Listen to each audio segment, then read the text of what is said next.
Welcome back to the channel, everyone. Quand on parle de crypto, la première chose qui vient à l'esprit, c'est souvent l'achat, la vente, le trading. Mais en fait, ça, c'est juste la surface. Aujourd'hui, on va plonger au cœur du réacteur, on va voir ce qui fait vraiment tourner la machine financière des cryptos. On va découvrir comment on peut faire travailler ces actifs bien au-delà de la simple spéculation.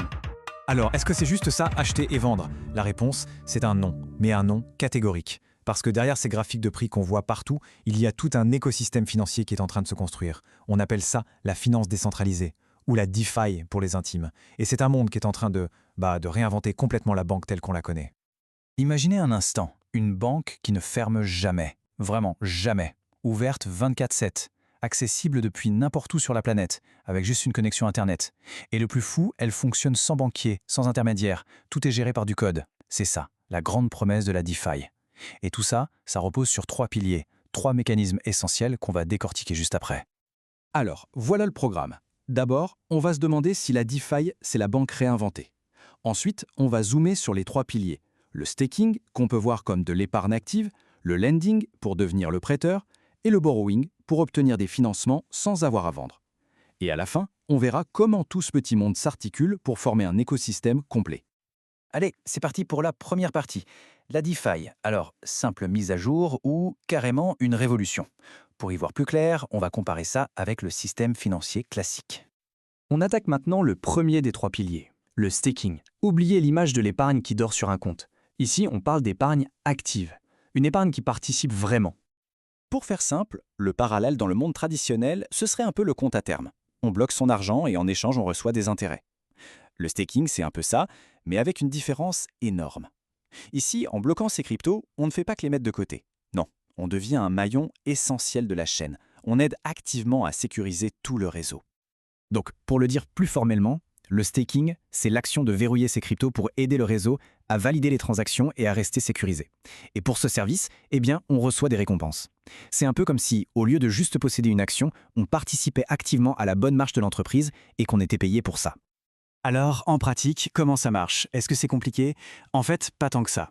Tout se passe sur une blockchain qui utilise ce qu'on appelle la preuve d'enjeu ou proof of stake. Des acteurs qu'on nomme validateurs bloquent de grosses sommes pour avoir le droit de valider des transactions. Et ce qu'on peut faire, c'est leur déléguer nos propres jetons. Eux, ils font le travail technique, ils valident, ils gagnent des récompenses et en retour, ils nous reversent une partie de ces gains. C'est un partenariat en quelque sorte. Bon, évidemment, tout ça a l'air super, mais il faut parler des risques. Côté récompense, on a des rendements qui sont souvent bien plus intéressants que ceux de l'épargne classique. On parle de 3 à 6% en général.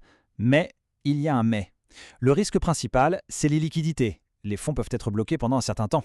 Il y a aussi le slashing, c'est une pénalité. Si le validateur qu'on a choisi se comporte mal ou fait une erreur, il peut être sanctionné et on peut perdre une partie de la mise. Et enfin, il faut bien garder en tête que ces rendements sont variables, ils ne sont absolument pas garantis.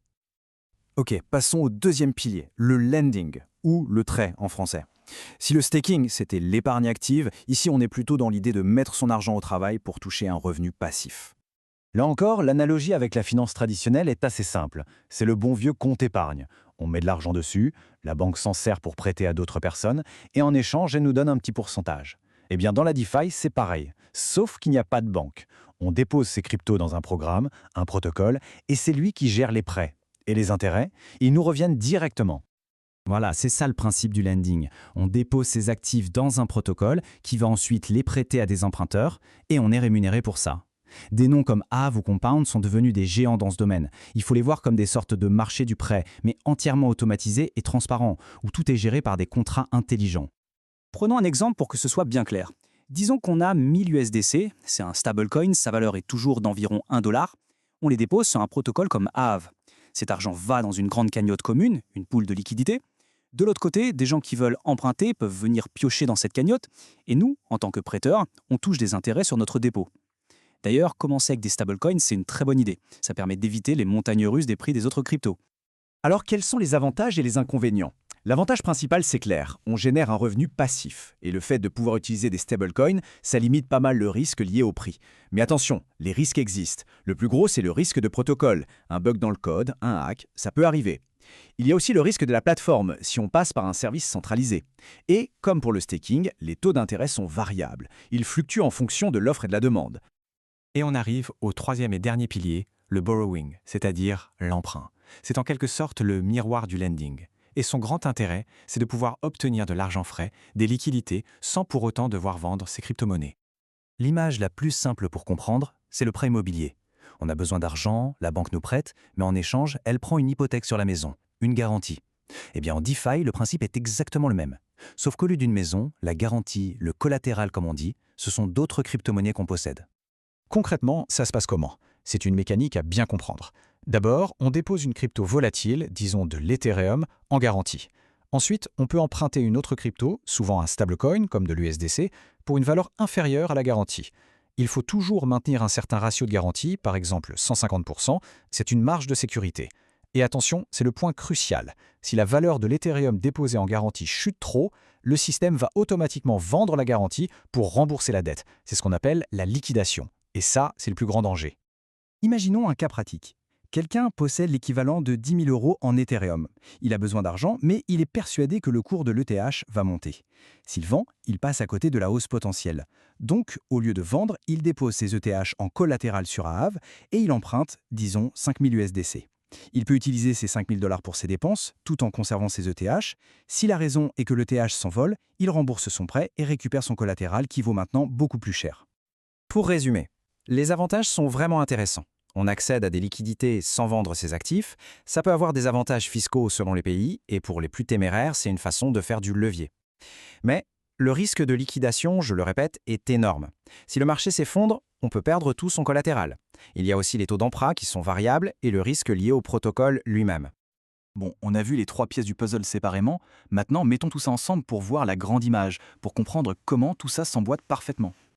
Et en fait, c'est d'une logique implacable. Le staking, c'est le socle, c'est ce qui sécurise le réseau, la fondation sur laquelle tout repose. Ensuite, le lending, c'est l'autre. Ce sont les gens qui apportent du capital, qui le rendent disponible. Et le borrowing, eh bien, c'est la demande, les gens qui ont besoin de ce capital. L'offre, la demande et une infrastructure sécurisée en dessous. C'est un véritable cercle vertueux, chaque pièce est indispensable au fonctionnement des autres. Alors, quand on voit comment ces mécanismes fonctionnent ensemble, comment ils répliquent les services d'une banque mais de façon ouverte, transparente et sans intermédiaire, la question se pose vraiment. Est-ce qu'on n'est pas simplement en train de regarder une ébauche, une première version de ce que sera la finance du futur ?